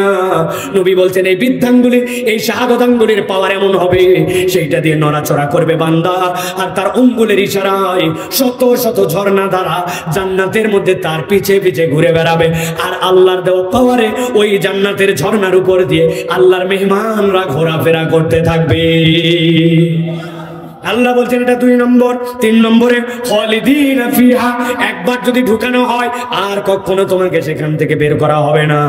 আল্লাহ বলছেন উম্মতকে জানানো আমার হাবিব, ওর না 2টা বাচ্চা চাকরি পেয়ে গেছিল। একটা ছেলে ঢাকা বিশ্ববিদ্যালয়ে ভর্তি হয়েছিল, আগে অন্যের দোকানে কাজ করত, এখন না নিজে দোকানদার হয়ে গেছে। আগে মানুষের জমি বর্গা নিত, এখন না নিজেই একটা জমিওয়ালা হয়ে গেছে। আগে নেতার পিছে ঘুরতো, এখন একটা পদ পেয়ে গেছে। ও চিন্তা করছে আমি সফল, বাপ হিসাবে, নেতা হিসাবে, জমিওয়ালা হিসাবে, দোকানদার হিসাবে, ছেলের বাপ হিসাবে। আল্লাহ বলছেন এইগুলা একটাও তোমার জন্য সফলতা বা বিফলতার মানদণ্ড নয়। ও আমার হাবিব, আপনাকে ফেরেশতা জানাচ্ছে, আপনার উম্মতকে জানায় রাখেন, কেউ যদি ওই দিন সামনে থেকে আলো আর ডান থেকে আলো পেয়ে যায়, জান্নাতের ঘোষণা পেয়ে যায়, ওই জান্নাতের নহরের বর্ণনা পায়, আর কখনো জান্নাত থেকে বের করা হবে না, এইটা যদি জানানো হয়, আপনি হাবিব জানায় রাখেন, যালিকা হুয়াল ফাউজুল আযীম, বান্দার জীবনে চূড়ান্ত সফলতা হচ্ছে এইটা। এর আগে বান্দা কখনো চূড়ান্ত সফল হিসাবে নিজেকে বলতে পারে না, ঠিক না? তাহলে এটা 1 নম্বর দৃশ্য। একটা আয়াত কিন্তু আমার শেষ। কয়টা আয়াত বলবো বলছি, মনে আছে তো? ভালো করে মাথার মধ্যে গেঁথে রাখেন। আল্লাহ নবী দেখতেছে ইমানদারদের সামনে আলো, ডানে আলো, জান্নাতের ঘোষণা পেয়ে গেল, কখনো বের করা হবে না। আল্লাহ বলেন এরা চূড়ান্ত সফল, এটাই 1 নম্বর দৃশ্য। আল্লাহ বলতেছেন একই ময়দানে এবার 2 নম্বর একটা দৃশ্য আসবে। আল্লাহর হাবিবকে আল্লাহ বলছেন ইয়াউমা ইয়াকুলুল মুনাফিকুনা ওয়াল মুনাফিকাত ওয়াল মুনাফিকাতু লিল্লাযীনা আমানু انظُرُونَا نقتبس من نوركم قيل ارجعوا وراءكم فالتمسوا نورا। আল্লাহ বলছেন ও আমার হাবিব, আপনি এবার দেখতে পাবেন ওই ময়দানে, যেই ময়দানে ইমানদাররা আলো পেয়ে গেল, ইয়াউমা ইয়াকুলুল মুনাফিকুনা ওয়াল মুনাফিকাত, দুনিয়ার যত মুনাফিক পুরুষ আর নারী সবগুলো দেখবেন আপনার সামনে চলে আসছে। মুনাফিক কাকে বলে ভাই জানেন? ভালো করে মুখস্থ করে নেন। আরবিতে মুনাফিক, এই মুনাফিক শব্দটা নাফাকুন শব্দ থেকে আসছে, নুন ফা কফ। নাফাক মানে হচ্ছে টানেল, টানেল মানে হচ্ছে আপনি সমুদ্রের নিচ দিয়ে, নদীর নিচ দিয়ে, পাহাড়ের নিচ দিয়ে একটা রাস্তা পার করেছেন, রাস্তাটার এদিকে একটা মুখ আছে, ওদিকে একটা মুখ আছে, এদিক দিয়ে ঢুকেন ওদিকে বের হন, ওদিক দিয়ে ঢুকেন এদিকে বের হন। আরবিতে নফক বলা হয় টানেলকে। আল্লাহ যেখানে মুনাফিক বলেছেন আপনি বুঝে রাখবেন এরাও হচ্ছে 2 মুখা চরিত্রের অধিকারী। অন্তরে একটার বাহিরে একটা। অন্তরের মধ্যে ইসলাম বিদ্বেষ, আলেম পছন্দ না, হুজুর পছন্দ না, আল্লাহর আইন তার ভালো লাগে না, কিন্তু মুসলমানদের সমাজে চলাফেরার কারণে উপরে উপরে তাল দিয়ে চলে, এরকম মুসলমান নামদারি মুনাফিক আছে কিনা? আছে। মাহফিলের টাকা নেওয়ার জন্য গেছেন যে ভাই আমাদের ওয়াজ একটু সহযোগিতা করেন, 200 টাকা হয়তো ধরায় দিছে। চিন্তা করছেন বাপরে বাপ, বিরাট বড় তো মাহফিলের ভক্ত, কিন্তু আপনি যেই না বের হয়ে আসছেন, উনি উনার লিডারকে ফোন দিছিল, দেখতো ভাই এই ওয়াজকে কোনো দলের নাকি, কোনো পার্টির নাকি, বক্তা কোন দলের, এত ওয়াজের দরকার কি, দেখতো বন্ধ করা যায় কিনা। এদিকে দেয় টাকা, ওদিকে দেয় ধোকা। বিগত সময়গুলাতে এরকম মুনাফিক দিয়ে এলাকা ভরে গেছিল। কথা বলেন ঠিক না? আল্লাহ রাব্বুল আমিন বলছেন যত মুনাফিকের বাচ্চা আছে আর মুনাফিকের পুরুষ আর নারী আছে, দ্বিতীয় দৃশ্য কিন্তু এইটা। সবগুলা নবীজি বলছেন আপনি দেখতে পাবেন, সবগুলা এসে হাজির হয়ে গেছে কাদের সামনে? লিল্লাযিনা আমানু, যারা ইমানদার তাদেরকে একটা কথা বলতে শুরু করেছে। ইমানদার কারা? আমরা, আমাদের যাদের হাতে আলো আছে। আল্লাহ রাব্বুল আমিন জান্নাতের জন্য আপনার আমার জন্য নিয়ামত দিয়ে দিয়েছেন। আল্লাহ বলতেছেন তাদের সামনে মুনাফিকরা এসে হাজির হয়ে গেছে। আসার পরে বলছেন উনজুরুনা, একটু দাঁড়াও, একটু দাঁড়াও, ইমানদাররা দাঁড়াও। ইমানদাররা সাথে সাথে বলতেছে কি জন্য আমরা দাঁড়াবো? জান্নাতে যাওয়ার জন্য আমাদের ঘোষণা হয়ে গেছে, আমাদের তো হাতে সময় নাই। বলছে একটু দাঁড়াও ভাই, উনজুরুনা। কেন দাঁড়াবো? নাকতাবিস বিন নূরিকুম, এমনি এমনি দাঁড়াতে বলি নাই, আমাদের দিকে তাকাও। আমাদের সামনে আলো নাই, ডানে আলো নাই, এই বিদ্যাঙ্গুলির মাথাতে পর্যন্ত আলো বের হয় না। আবার আশ্চর্য বিষয়, তোমাদের যে আলো আছে ওই আলো দিয়ে জাতটা সে দেখতে পায়, বাকিরা সে আলো দেখতে পায় না। উনজুরুনা, একটু দাঁড়াও। নাকতাবিস মিন নূরিকুম, তোমাদের অজস্র আলো থেকে আমরা অল্প একটু আলো নিব। কত আলো নিব? কথা বলতে হবে, কতটুকু? এমনি এমনি জিজ্ঞাসা করে নাই, ফাও ফাও কারণ আছে। কতটুকু? আরবিতে ইক্তেবাস কাকে বলে একটু বোঝেন। কতটুকু আলো চাইছিল? আমাদের এই এলাকায় দুবলহাটি, শোলগাছি, শোলকুপা এলাকায় মাটির চুলা আছে ভাই। মাটিতে 2 চুলা 3 চুলা হয় না ভাই? 3 চুলা হয়। উপর দিয়ে তালপাতা দিয়ে ঢাকায় রাখছিল মা বোনেরা। আগের রাত্রে কঠিন বৃষ্টি হওয়া হয়েছে, ফুটাফাটি এদিক দিয়ে সেদিক দিয়ে ঢুকে যায়, আর চুলা একদম স্যাঁতস্যাঁতা হয়ে গেছে, খড়িগুলা ভিজে গেছে, ধরতে চায় না। তখন মা বোনেরা কি বুদ্ধি করে, পাশে একটা লম্পু রাখে, পাশে একটা কুপি বাতি রাখে। নওগাঁর লোক কি বলে ভাই? কুপি, হ্যাঁ, বাতি। বাতিটা সুন্দর করে ধরায় দিছে। ধরানোর পরে এরপরে পাটকাঠি সিনট, সিনট 2-1টা ছেঁচে ওইখানে দেয়, খ্যার ওই বরাবর ধরে আস্তে করে যখন জ্বলে যায় ভিতরে দিয়ে এরপরে চুলা জ্বলায়। কেননা ম্যাচের কাঠি যদি ঠুকতে শুরু করে ম্যাচ পুড়ায় যাবে, কিন্তু চুলা জ্বলবে না, এই জন্য আগে কুপি জ্বলায়। ঠিক কিনা ভাই? এখন পাশের বাড়ির এক আপা আসছে, আপা তোমার তো তাও ম্যাচ দিয়ে কুপি ধরাইছো, আমি ভুলে ম্যাচ পর্যন্ত চুলার পাশে ঠুসলাম, আমার ম্যাচ পর্যন্ত এমন স্যাঁতস্যাঁতা, ম্যাচ মারলে কাঠি বারুদ সহ খুলে যায়। অতএব তোমার কুপির থেকে আমার কুপিটা একটুখানি ধরায় দাও। যেই না কুপি ধরাতে এসছো ওই মহিলা, খবরদার, আমার কুপির থেকে কুপি ধরাবে না। কেন? বলছে তাহলে আমার আলো কমে যাবে। কুপির থেকে কুপি ধরার আলো কমবে তো ভাই? মোমের থেকে মোম যদি ধরায় আগের মোমের আলো কমবে তো ভাই? ওই পিছনে যারা আছেন সাইকে আছেন না, ঘুমায় গেছে, কমবে, আলো কমবে। ভালো করে খেয়াল করেন, আল্লাহ বলছেন, মুনাফিকরা বলছে উনজুরুনা, ওই ইমানদারের একটু দাঁড়াও। নাকতাবিস মিন নূরিকুম, তোমাদের থেকে আমরা অল্প একটু আলো নিব। ইক্তেবাস বলা হয় এমন আলো যেই আলো থেকে আলো নিলে ওই আলো কমে না, এতটুকু একটু আলো চাই ভাই, কেননা আমরা বিপদের মধ্যে পড়ে গেছে। ইমানদাররা সাথে সাথে কি বলবে জানেন? ইমানদাররা সাথে সাথে বলবে, কিলা ইরজি ওয়ারাকুম ফালতামিসু নূরা। এই মুনাফিকের দল, ডিস্টার্ব করবি না বললাম। ইরজি ওয়ারাকুম ফালতামিসু নূরা, এই আলো এখান থেকে আনা হয় নাই, এই আলো দুনিয়ার থেকে আনা লাগছে। অতএব আলো যদি নিতে চাও দুনিয়ায় চলে যাও। আপনাদের কাছে জিজ্ঞাসা করবো, উত্তর দেন। ওই দিন যদি মুনাফিকদেরকে বলে দুনিয়ায় চলে যাও, হাসরের ময়দান থেকে দুনিয়ায় কি ফেরত আসার সুযোগ আছে ভাই? কথা বললেন না যে আছে ভাই? নাই। তাহলে ইমানদাররা জানার পরেও কেন বললো ইরজুয়ারাকুম ফালতামিসু নূরা, দুনিয়ায় যাও, আলো নিয়ে আসো? আমি উদাহরণ দিয়ে বুঝাই, খেয়াল করেন। এই যে আমার মোবাইলের মধ্যে আলো জ্বলাইছি, দেখতে পাইছেন? আরে কথা বলেন, দেখছেন আপনারা? বলেন তো ভাই, এই আলোটা কোথার থেকে জ্বলছে? মোবাইল থেকে জ্বলছে। এই আলোটা উৎস কি? আলোর উৎস কি? মোবাইল, ঠিক কিনা? জি না? ভালো করে একটু হিসাব মিলান। এক লোক নৌকা এসে বাজার করার জন্য নৌকাতে সকালবেলা যাওয়ার পরে হঠাৎ করে খেয়াল করে দেখে ওর পকেটের ভিতরে একটা মোবাইল আছে। মোবাইল খালি শব্দ করে, কোট কোট কোট কোট কোট কোট কোট। কি রে, মোবাইল কোট কোট করে কেন রে?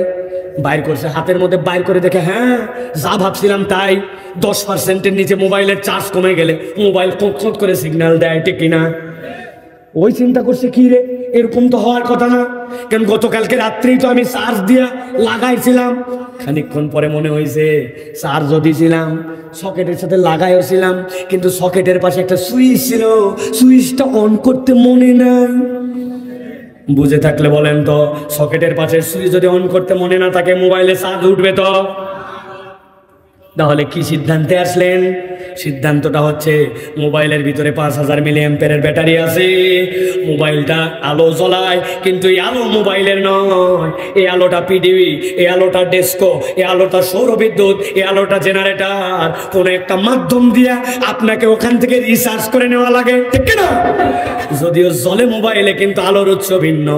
ইমানদাররা বলবে ইরজুয়ারাকুম ফালতামিসু নূরা, এত আলো আমাদের যে দেখো, এই আলো হাসরের ময়দানে কামাই করা নয়, এই আলো দুনিয়ায় কামাই করা লাগছে, অতএব আলো যদি নিতে চাও দুনিয়ায় চলে যাও। চিৎকার করে উত্তর দেন, ওই দিন কোনো বেটার হাসরের ময়দান থেকে দুনিয়ায় আসার কোনো সুযোগ থাকবে? দুইটা আয়াত শেষ, দুইটা দৃশ্য শেষ, কয়টা বলবো বলছি? হ্যাঁ, এক নম্বর ইমানদারদের আলো, দুই নম্বর মুনাফিকরা আলো খোঁজে, ইমানদাররা বলছে দুনিয়ায় চলে যাও। দুইটা দৃশ্য শেষ, এবার তিন নম্বর দৃশ্য সেখানে ঘটবে। মুনাফিকরা তো জানে দুনিয়ায় আসা যাবে না, যতই বকুক যতই যাই করুক আলো নিলে ওদের থেকেই নেওয়া লাগবে। সাথে সাথে ওরা ডিস্টার্ব করা শুরু করে দিবে, একটু আলো দে ভাই, দিলে কি হবে ভাই? আল্লাহ বলতেছেন দুনিয়ায় মুনাফিক আর ইমানদারদেরকে ওসমিস করে এক সমাজে রাখছে। দুনিয়ায় ইমানদারও ধান লাগাইছে, বেঈমানও ধান লাগাইছে। আল্লাহ রাব্বুল আলামিন ইমানদারের ধান বিঘা প্রতি 20 মণ আর বেঈমানের ধান বিঘা প্রতি 2 মণ। ইমানদারকে যে লেবু লাগাইছে, ইমানদারের লেবু হয়েছে মিষ্টি আর বেঈমানের লেবু টক। ইমানদার কুশার লাগাইছে, ইমানদারের কুশার মিষ্টি আর বেঈমানেরটা তিতা।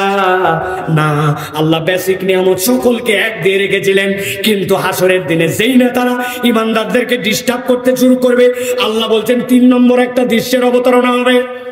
ফাদুরিবা বাইনাহুম বিসুরিল লাহু বাব বাতিনুহু ফীহির রাহমা ওয়া যাহিরুহু মিন কিবালিহিল আযাব। আল্লাহ বলছেন আল্লাহ একদল ফেরেশতা নামায় দিবেন, আপনি হাবিব দেখতে পাবেন ইমানদার আর বেঈমানের মধ্যে একটা পর্দা পড়ে গেছে। ফাদুরিবা বাইনাহুম বিসুরিল লাহু বাব, আল্লাহ বলছেন ওই পর্দার আবার একটা দরজা আছে, আর ওই পর্দার দুইটা গুণ আছে, এপার থেকে ওপার দেখা যায়, এপার থেকে ওপার শোনা যায়। কিন্তু মজাটা হচ্ছে বাতিনুহু ফীহির রাহমা, ভিতর দিকে ইমানদারের আছে সে আরামের আরাম, ও যাহিরু মিন কিবালিহিল আযাব, পর্দার এপার থেকে ওপার দেখা যায়, কিন্তু বাহির দিকে আছে মুনাফিকের দল, কষ্ট আর কষ্ট। অনেক সময় নওগাঁ থেকে ঢাকায় ছেড়ে যায়, চৈত্র মাসের দিন, বৈশাখ মাসের দিন ওই এসি বাসগুলা ছাড়ে দেখবেন, এসি বাস যেই না রওনা দিছে কাঁচের উপর দিয়ে পানি, নিচ দিয়ে পানি পড়ে, ভিতরে যেই যাত্রী, ওই যাত্রী দুপসেন্সিয়া পার হওয়ার আগেই খেলপাড়ার কন্ট্রাক্টরে ডাক দিয়ে বলছে একটা কম্বল দে ভাই, ঠান্ডায় শেষ, বাইরের মানুষ গরমে শেষ, ভিতরে ঠান্ডায় শেষ, শুধু একটা কাঁচ দিয়া আলাদা করা আছে কিনা? এটা ওই ময়দানের সাথে তুলনা হবে না, কিন্তু বোঝানোর জন্য বললাম। আল্লাহ বলছেন ফাদুরিবা বাইনাহুম বিসুরিল লাহু বাব, ইমানদারদের সাথে ডিস্টার্ব করার জন্য নবী দেখবেন মধ্যে দিয়ে পর্দা পড়ে গেছে, বাতিনুহু ফীহির রাহমা, ভিতর দিকে ইমানদারের আরামে আছে, ওয়া যাহিরুহু মিন কিবালিহিল আযাব, আর দেখতে পাবেন মুনাফিকদেরকে জাহান্নামে ফেলার আগে ওই ময়দান থেকেই তাদের জন্য কষ্ট আর কষ্ট। আল্লাহু আকবার। 3টা আয়াত শেষ, এবার চলেন 4র্থ আয়াতে। আল্লাহ রাব্বুল আমিন বলছেন যেই না ইমানদারদের আর মুনাফিকদের মধ্যে পর্দা পড়ে গেল, ইমানদাররা তো হাতের মধ্যে আলো, আর মুনাফিকরা তো চিৎকার করতে বলে আলো দাও। কিন্তু এত কিছু বলার পরেও যখন আল্লাহ পর্দা দিয়ে আলাদা করে দিবেন, সাথে সাথে হাসরের ময়দানে যত মুনাফিক আছে সব মুনাফিক পুরুষ আর নারীরা ওই পর্দার সামনে এসে কাতারে কাতারে দাঁড়ায় যাবে ইমানদারদের দিকে। সবগুলা যখন দাঁড়াবে, আল্লাহ বলছেন এবার সবাই মিলে একটা কথা বলতে শুরু করবে, ইউনাদুনাহুম আলাম নাকুম মাকুম, ও ইমানদারেরা তোমাদের কাছে আলোর অভাব নাই, আমরা তোমাদেরকে আলো দিতে বললাম, তোমরা বললে দুনিয়ায় চলে যাও। আসলে তো দুনিয়ায় যাওয়া সম্ভব নয়, একটু ডিস্টার্ব করলাম, মধ্যে দিয়ে পর্দা পড়ে গেল, ভিতরে তোমরা আরামে আসো, আমাদের কষ্টের শেষ নাই। তোমাদের কাছে একটা কথা শোনার জন্য সবাই আমরা এক হইছি। কি কথা?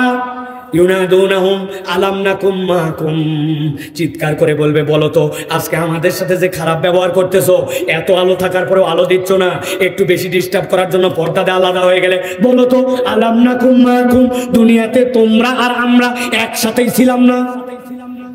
চিনো না আমার? একই এলাকায় বাজার করি নাই, একই মসজিদে নামাজ পড়তে যাই না, জুম্মার দিন যাই নাই, একই এলাকায় ঘোরাফেরা করি নাই, তোর পাশের জমি কি আমারটা ছিল না? আমার কি চিনছিস কিনা তাই বল। আলাম নাকুম মাকুম, আমরা তোমরা কি একসাথেই ছিলাম না? আল্লাহ বলছেন ইমানদাররা উত্তর দিতে শুরু করবে, ক্বালু বালা, কি মনে করছো তোমরা যে তোমাদেরকে বোধহয় আমরা চিনি না? বলবো না না না, তোমাদেরকে শুধু চিনি এরকম নয়, আল্লাহ তোমাদের বাপ মায়ের পরিচয় সহ আমাদেরকে চিনাই দিয়েছেন। আজকে তোমাদের সবাইকে আমরা চিনতে পেরেছি, দুনিয়াতে তোমাদের সাথে আমরা একসাথেই ছিলাম। এখন কথা এই জায়গায় কথাটা এরকম নেই, কিন্তু বুঝার জন্য বোঝেন। তোমরা আমাদেরকে চেনো, একসাথে ছেলে স্বীকার করলে, অথচ তোমাদের আলো আছে আর আমাদেরকে একটু আলো দিচ্ছ না। তাহলে চেনোই যেহেতু, তাহলে একটুখানি আলো দিয়া জান্নাতে তোমাদের সাথে নিলে সমস্যা কোথায়? আল্লাহ বলতেছেন যেই নাই কথা বলবে, সাথে সাথে আল্লাহ এবার ইমানদারদের মুখ দিয়া ওই দিন মুনাফিকদেরকে আল্লাহ উত্তর দেওয়াবেন। সাথে সাথে মুনাফিকদেরকে ইমানদাররা বলতে শুরু করবে, একসাথে ছিলাম, আমাদের আলো আছে, অতিরিক্ত ডিস্টার্ব করার জন্য মধ্যে পর্দা পড়ে গেছে, তোমাদেরকে চিনতেও পেরেছি, কিন্তু আল্লাহর পক্ষ থেকে আজকে তোমাদেরকে জানাতে চাই, দুনিয়াতে যত একসাথে থাকি না কেন, দুনিয়াতে থাকতে তোমাদের 4টা অপরাধ ছিল, যেই অপরাধের কারণে আজকে তোমাদের এই করুণ পরিণতি। তাহলে দুনিয়াতে মুনাফিকদের অপরাধ ছিল কয়টা? সবাই বলে নাই কয়টা? আরেকবার সুযোগ দিলাম, কয়টা? হাত নামান, এরকম করে রেডি করেন সভা। আমি যেই না বলবো কয়টা, একসাথে হাত তুলে উত্তর দিতে হবে 4টা। দুনিয়াতে মুনাফিকদের অপরাধ ছিল কয়টা? সব হাত ওঠে নাই, শেষ সুযোগ দেই, হাত নামান, হাত নামান, একসাথে তুলবেন। দুনিয়াতে মুনাফিকদের অপরাধ ছিল কোরআনের আলোকে কয়টা? হাত নামান। অনেকেই চিন্তা করছে হুজুর এত হাত তোলার ব্যাপার কি? ব্যাপার আছে, ওই যে বলছি আজকের ওয়াজ বাড়িতে নিয়ে যাওয়া লাগবে, ঠিক কিনা? ওয়াজ যে কয়জনের জন্যই হোক, কিন্তু আমরা নিয়ত করে বসছি আজকে আমরা জীবন পরিবর্তন করব ইনশাআল্লাহ, ঠিক কিনা? তাহলে মুনাফিকদের অপরাধ ছিল, মা বোনেরা কি ওয়াজ শুনতেছে ভাই? শিওর? না না, মহিলারা ওয়াজ শুনে আসে আবেগ দিয়া, কিন্তু আসার পর তো খালি গল্প করে, দেখবে অনেক বেশিরভাগ গল্প। কোন আমি বলছিলাম না একদিন, ছোটবেলায় দেখছি মর্জিনা নাম, ওরই আবার বড় হয়ে বিয়ে হয়েছে, বিয়ে ওরই আবার বাচ্চা হয়েছে, ওটাকে নিয়ে আসছে মায়া মারলে, তুই মর্জিনা, তোর আবার ষোল হয়েছে কোন জায়গা? এই যে গল্প শ্বশুর বাড়ির ওয়াজ শেষ, ঠিক কিনা? মা বোনেরা দিল দিয়ে কথা কয়টা শোনেন। মুনাফিকদের আল্লাহ পুরুষ এবং নারী উভয়টাই উল্লেখ করছেন, ইয়াউমা ইয়াকুলুল মুনাফিকুনা ওয়াল মুনাফিকাত, যত নারী যত পুরুষ আল্লাহ বলছেন সবগুলা। এবার ইমানদাররা বলবে তোমাদের দুনিয়াতে মাত্র অপরাধ ছিল 4টা, এই অপরাধ 4টা না থাকলে তোমরা আজকে জান্নাতি হয়ে যেতে। তার অপরাধ কয়টা? 4টা। এবার জিজ্ঞাসা করব এই 4টা অপরাধ বলে দেওয়ার আগে, কিয়ামতের ময়দান কি হয়ে গেছে ভাই? ভালো করে বলেন, কিয়ামতের ময়দান হয়ে গেছে? আল্লাহ কি মুনাফিক আর মুমিনদেরকে আলাদা করে দিছে?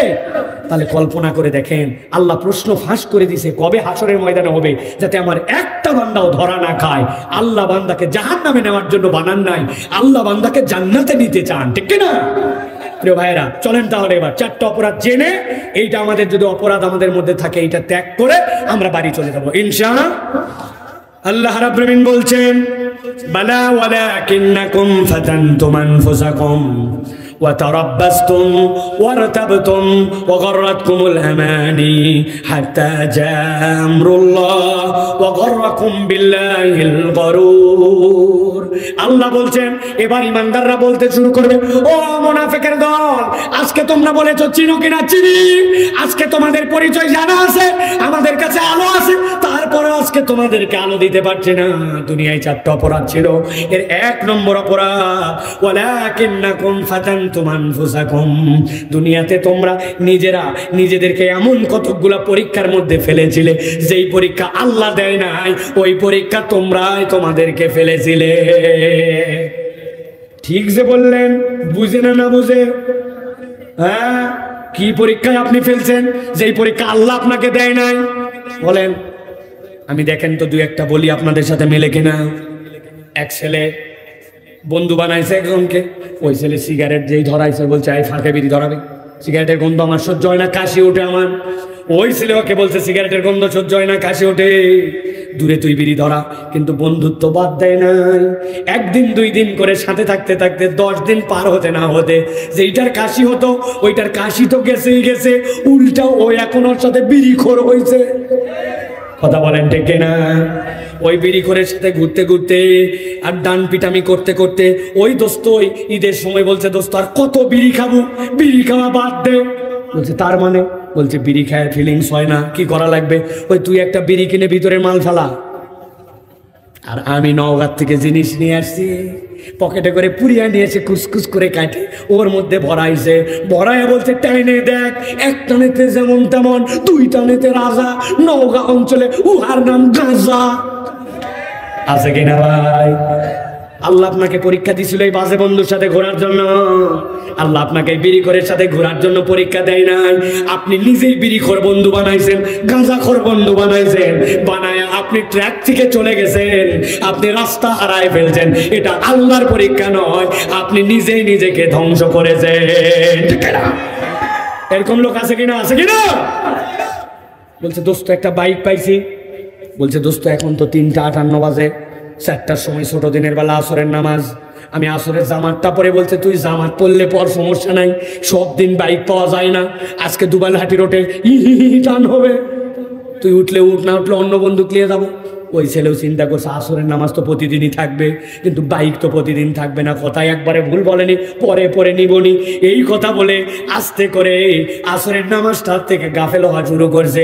কোনো একদিন মাগরিব গেছে, কোনো একদিন এশা গেছে, ওই রকম একটা বদনসিব বন্ধুর সাথে ঘুরতে ঘুরতে নামাজি বন্ধু, দাড়িওয়ালা ছেলে, ভালো পরিবারের সন্তান পর্যন্ত বখাটে হয়েছে। আপনার আমার এলাকায় এরকম প্রমাণ আছে কিনা? এই পরীক্ষা কি আল্লাহ দিছিল? কথা বলেন, এই পরীক্ষা আল্লাহ দিছিল? ওয়ালাকিন্নাকুম ফাতানতুম আনফুসাকুম, তুমি বিড়িখোরের সাথে ঘুরছো, তুমি নেশাখোরের সাথে ঘুরছো, তুমি বাজে লোকের সাথে মিশছো। আল্লাহ বলছেন তুমি নিজেকে নিজে ধোঁকা দিছো, নিজেকে নিজে নষ্ট করেছো। এইটা মনে করো না দুনিয়ায় তোমার লস, এইটা আখিরাতে যাওয়ার পরে মনে করতেছো বিরাট ঈমান নিয়ে যাচ্ছি, ওইখানে যাওয়ার পরে দেখবে ঈমান নাই, মুনাফিক। আল্লাহর কাছে ওই দিন আলো পাবে না, অথচ দুনিয়াতে তুমি এটা গুরুত্বই দাও না। বুঝে থাকলে বলেন আমাদের এলাকায় এরকম যুবক, এরকম মানুষ আছে কিনা? আছে? কোন নেতার পিছে তুমি স্লোগান ধরলে?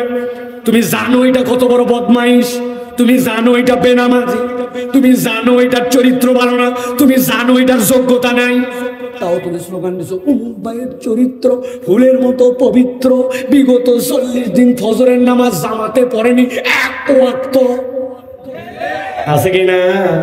তার পিছে তুমি স্লোগান মারাইছো, মনে করছে একটু স্লোগানই তো দিছি, কি সমস্যা? স্লোগান দেওয়ার পরে তো চা দিছে, খাবার দিছে, টাকার বিনিময়ে দিছি।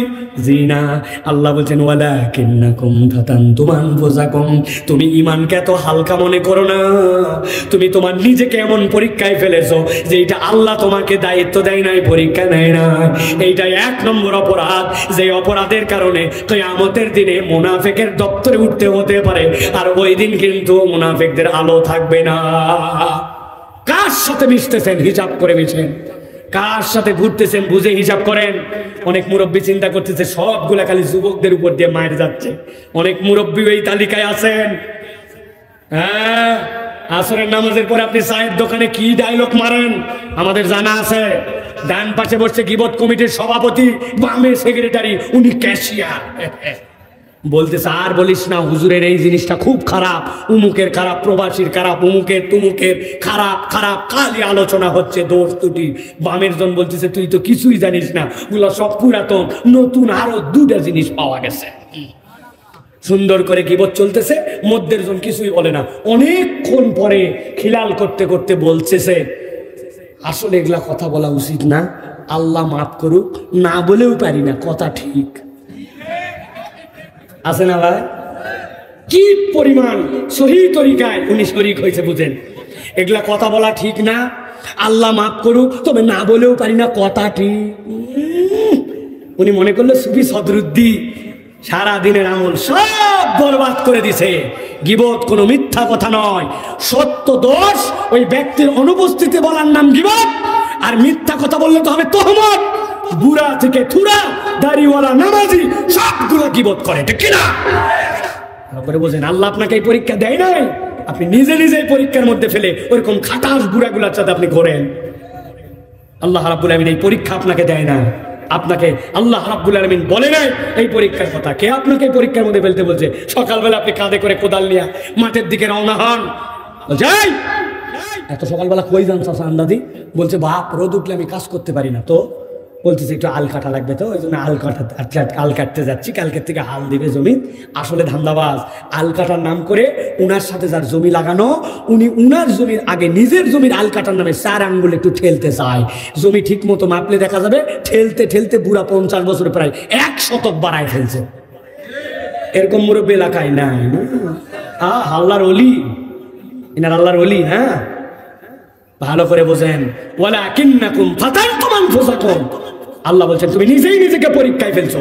আল্লাহ তোমাকে পরীক্ষা দেয় নাই। তোমার 1 বিঘার খাজনাখারি সব ঠিক ছিল, 4 আঙ্গুল মাত্র তুমি লোভে পড়ে ঠেলছো। কিয়ামতের দিন আসো মুনাফিক হবে, কারণ এটা আল্লাহর দেওয়া পরীক্ষা নয় বান্দা, তুই নিজেই নিজেকে পরীক্ষায় ফেলছিলি। 1 নম্বর অপরাধ। 2 নম্বর আল্লাহ বলছেন ওয়ালাকিন্নাকুম ফাতানতুম আনফুসাকুম, 2 নম্বরে ওয়াতারাব্বাসতুম, ইমানদাররা বলবে তোমাদেরকে আলো দেওয়া যাচ্ছে না, কেননা তোমাদের 2 নম্বরে একটা অপরাধ আছে। কি অপরাধ? আল্লাহ বলতেছেন ইমানদাররা উত্তর দিব তারাব্বাসতুম, দুনিয়ার বুকে তোমরা দীর্ঘ সূত্রিতা করতে, আল্লাহর দিকে আসার ক্ষেত্রে তোমরা অজুহাত দেখায়া দেখায়া খাল ক্ষেপণ করতে।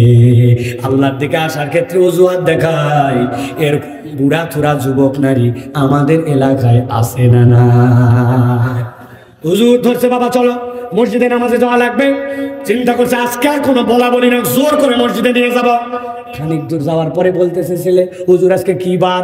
বলছে 1 থাপ্পড় দিব। আসরের নামাজে তোকে নিয়ে যাচ্ছে, তোর বার শোনা লাগবে কেন? বলছে হুজুর আল্লাহর কসম করে বলতেছি হুজুর একবার বলেন আজকে কি বার? বলছে আবার কথা বলে, নামাজে আসরে যাচ্ছিস কিসের বার আর কিসের কি, তোর বারের চিন্তা কি? বলছে হুজুর বলেন না, একটা কথা আছে কি বার? বলছে আজকে বুধবার। বলছে আল্লাহর কিরা করে বলতেছি হুজুর বৃহস্পতিবার, শুক্রবার, জুম্মার দিন থেকে আমি নামাজ ধরছি না ধরছি। আছে কিনা ভাই? মঙ্গল নাই, বুধ নাই, শুক্রবারে নামাজ ধরবে বলছে, কিন্তু এই শুক্র যে কত শুক্রবার পার হয়ে গেল আজ পর্যন্ত নামাজ পড়ে না। ওই বেটা আল্লাহকে হাইকোর্ট দেখায়। ঠিক না? আছে কিনা? এরকম আছে কিনা? কারা কারা আছেন একটু হাত তোলেন। বাবা, কেউ না এখানে। অথচ আমরা ভালো করে খেয়াল করেন, আল্লাহ রাব্বুল আলামিনকে আমরা সময় নেই আগামী রমজান থেকে দেখেন আমি কেমন ভালো হই, খালি হজ করে আসি, দেখিস আমি কেমন হুজুর হয়ে যায়। আছে কিনা? রমজান পর্যন্ত ঠেলে নিয়ে যায়, হজ পর্যন্ত ঠেলে নিয়ে যায়। ও মুরব্বী, আপনাকে তো দেখে মনে হচ্ছে 60 বছরের উপরে বয়স, আপনার মুখে দাড়ি নাই কেন বাবা? ব্যাপারটা কি? বলছে তোমার শাশি আম্মা লাইক করে না। চাষি লাইক করে না জন্য উনি মুখে দাঁড়িয়ে রাখে নাই। যুবক তোমার মুখে দাঁড়িয়ে নাই কেন?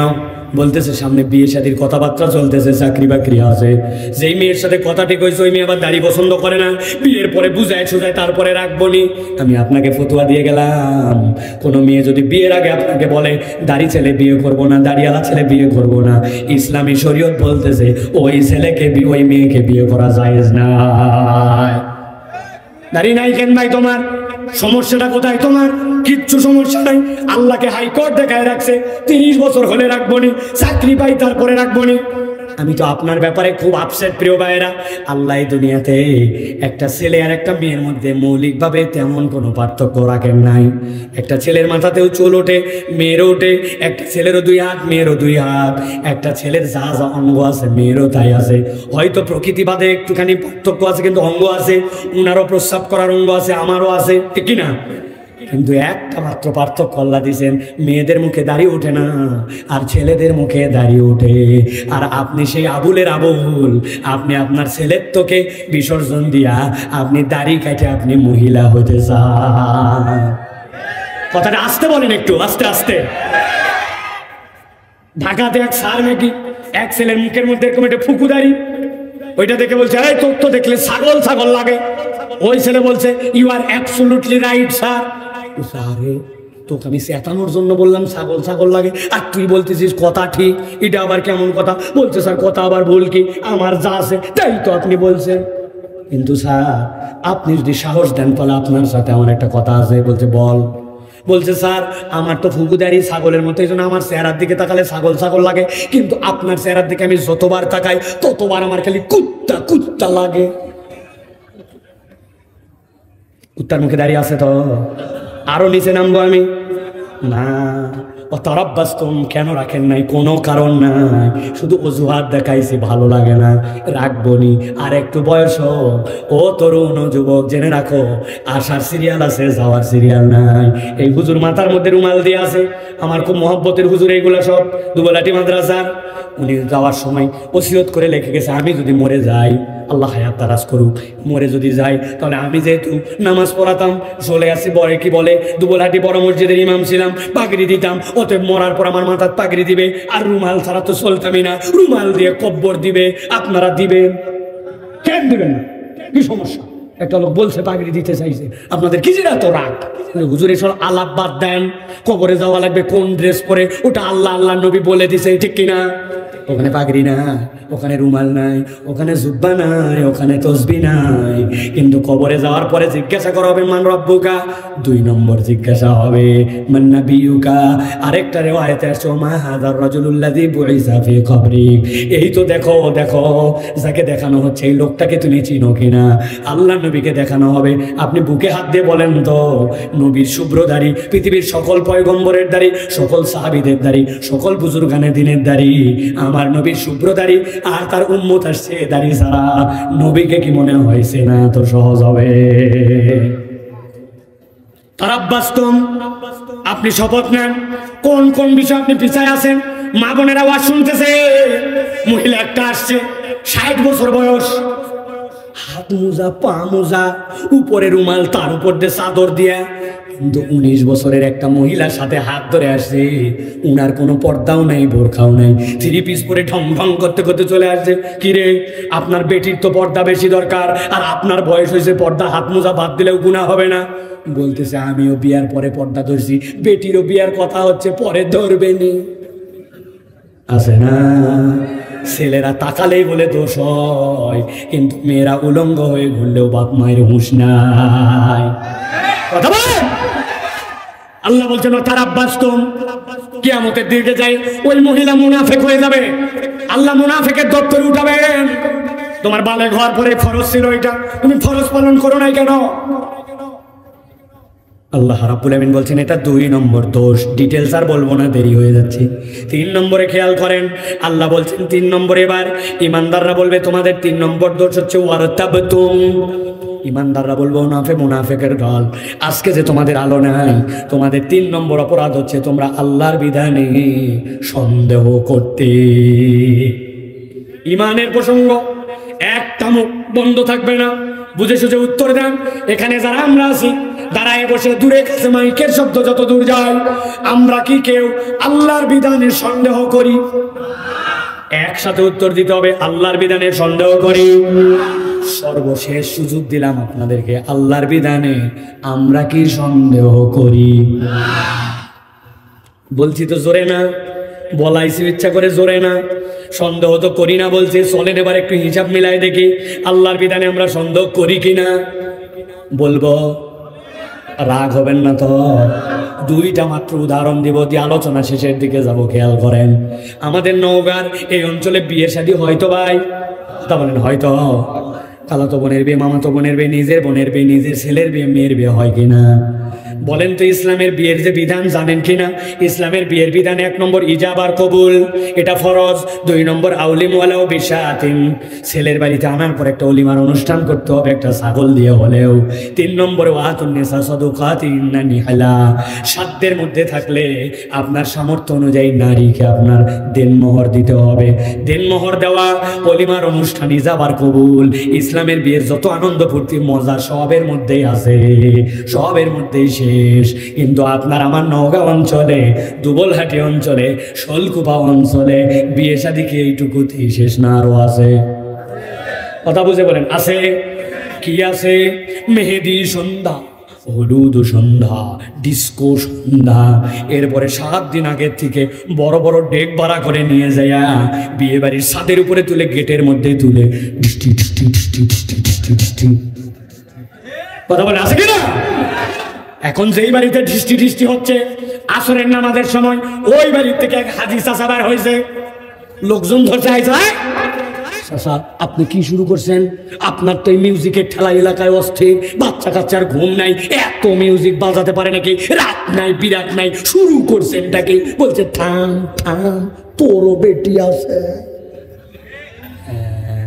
বলছে আমি কি এগুলো করতে চাইছি নাকি? নাতি নাতকুররা একটু করে, এলাকার ছেলেপেলেরা করে, এখনকার সমাজে একটু করা লাগে। আছে না? চল বাবা চল, আর একটা দিনই বাকি আছে, নামাজ পড়ে আসে আসরের, জল রাগ করিস না। হাদি সাহেব আসরের নামাজ পড়ে, হজ করেছে, কিন্তু উনার বাড়িতে মিউজিক বাজে, উনার বাড়িতে বেনামাজি ঘুরে, উনার বাড়িতে ফজরের পর ফজর চলে যায়, উনার বাচ্চা মসজিদে আসে না, খবরও নেয় না। বুঝে থাকলে বলেন তো, এই লোক যে এই মিউজিকের সাথে আছে, বেনামাজির সাথে আছে, আবার নামাজের সাথেও আছে, হজের সাথে আছে, তাহলে এই লোক কি আল্লাহর বিধানে সন্তুষ্ট নাকি প্রকারান্তরে আল্লাহর বিধান তার অপছন্দ? সন্দেহ করে না, কিন্তু উনার মনে হয়েছে ইসলামের যা ওইটুকুতে তো হয় না। এরকম লোক আছে। আরেকটা উদাহরণ দিব, সাংঘাতিক উদাহরণ। এইটা শুরুর দিকে একটু বলেছে, আবার বলি, আমাদের সমাজে এমন লোক খুঁজে পাবেন, নামাজের কথা বললে সমস্যা নাই, রোজার কথা বললে সমস্যা নাই, যাকাতের কথা সমস্যা নাই, কিন্তু বাংলাদেশের টাকা যারা বিদেশে পাচার করলো, দেশের টাকা দিয়ে যারা কানাডায় আমেরিকায় বাড়ি বানালো, ওইগুলা চোরের বিচার ইসলামের আইন দিয়ে হোক। মহিলাদের সাথে অন্যায় হলে ইসলামী আইনে বিচার হোক। অর্থনীতিটা ইসলামের আলোকে চলুক, সংসদটা ইসলামের আলোকে চলুক। এই কথা বললে ওই মুরব্বীর মন খারাপ হয়, উনি তখন দল খুঁজে, পার্টি খুঁজে। এরকম মুসলমান আছে কিনা? সাইফুল্লাহ তো মনে করছিলাম দল করে না, এখন থেকে উনিও দলের কথা বলে। আছে না? এটা প্রমাণ করে আল্লাহ বলছেন ওয়ারতাবতুম, তুমি উপরে উপরে আল্লাহর নামাজ কালামে বিশ্বাস করলেও আল্লাহর সব বিধান তুমি অন্তর দিয়ে মেনে নিতে পারো না। আল্লাহর বিধানে সন্দেহ করতে বলে তোমার ধারণা সুদ ছাড়া অর্থনীতি চলে না, তোমার ধারণা হাত কাটা ছাড়াও দুনিয়াতে আইন বোধহয় বাস্তবায়ন হওয়া সম্ভব। আল্লাহ বলছেন তোমার ঈমান আনা হয় না, আল্লাহর বিধানে পূর্ণ বিশ্বাস হয় নাই।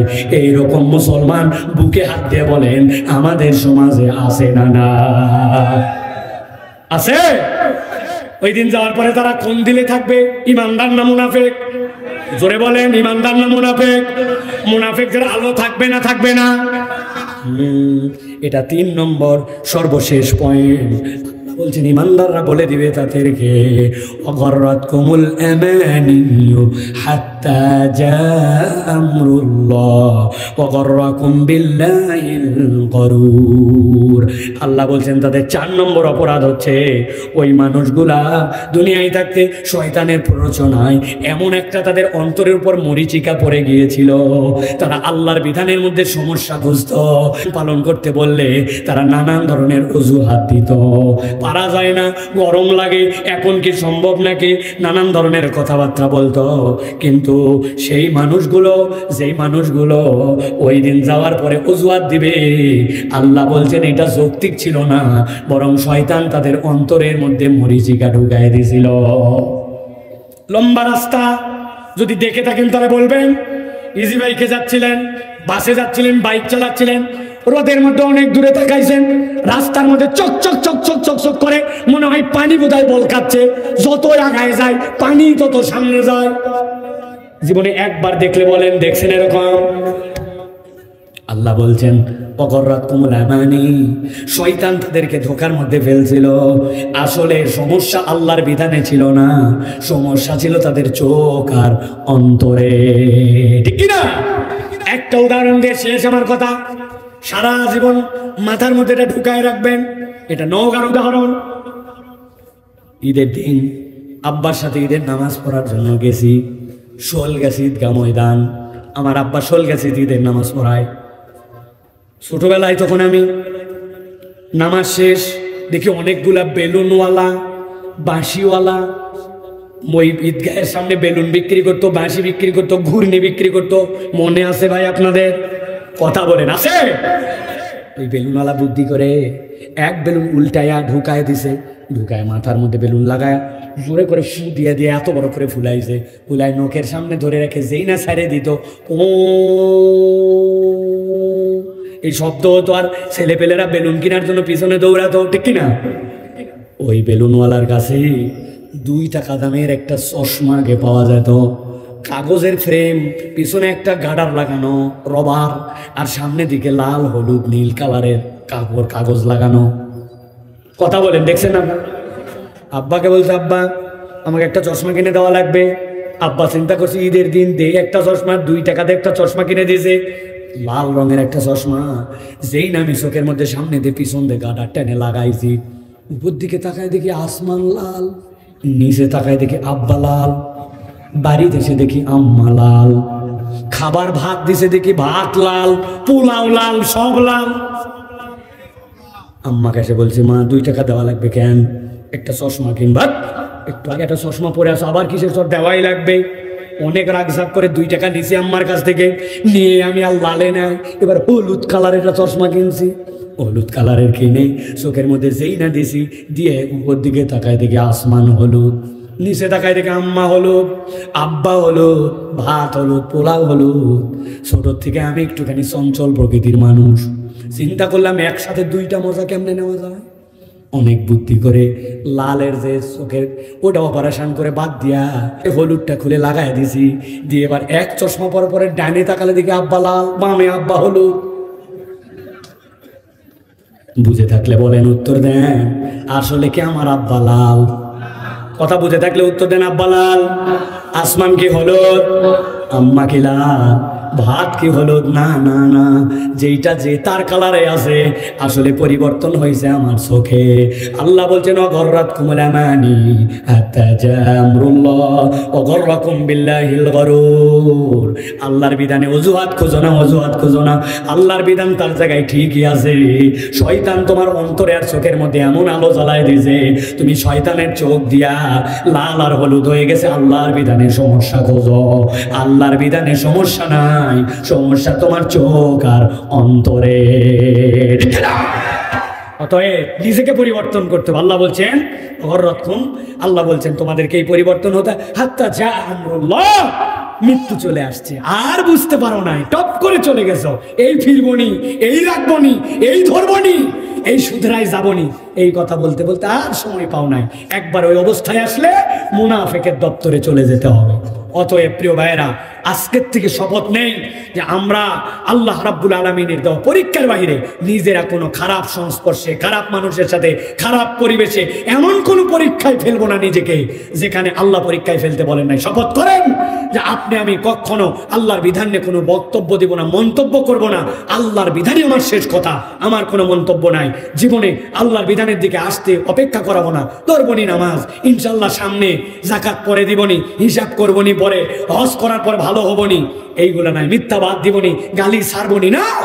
আজকের থেকে আপনাকে এগুলো ত্যাগ করার শপথ নিতে হবে প্রিয় ভাইরা। আর আল্লাহর বিধানে অজুহাত খোঁজা যাবে না প্রিয় ভাইরা। অজুহাত দিলেই বুঝবেন শয়তান আমাকে প্ররোচিত করতেছে। আল্লাহ এগুলো সতর্ক করে জানাই দিয়েছেন আমাদেরকে। যদি এইগুলো আমরা জেনে থাকি, তাহলে আল্লাহ রাব্বুল আলামিন আমাদেরকে মুনাফিকের দপ্তর থেকে নাম কাটায়া ইমানদারের দপ্তরে নেবেন। আমরা কি মুনাফিক হতে চাই? মুসলমান? হাত তুলে আল্লাহকে দেখা, আল্লাহ আমরা মুমিন হতে চাই। বলেন আল্লাহুম্মা আমিন।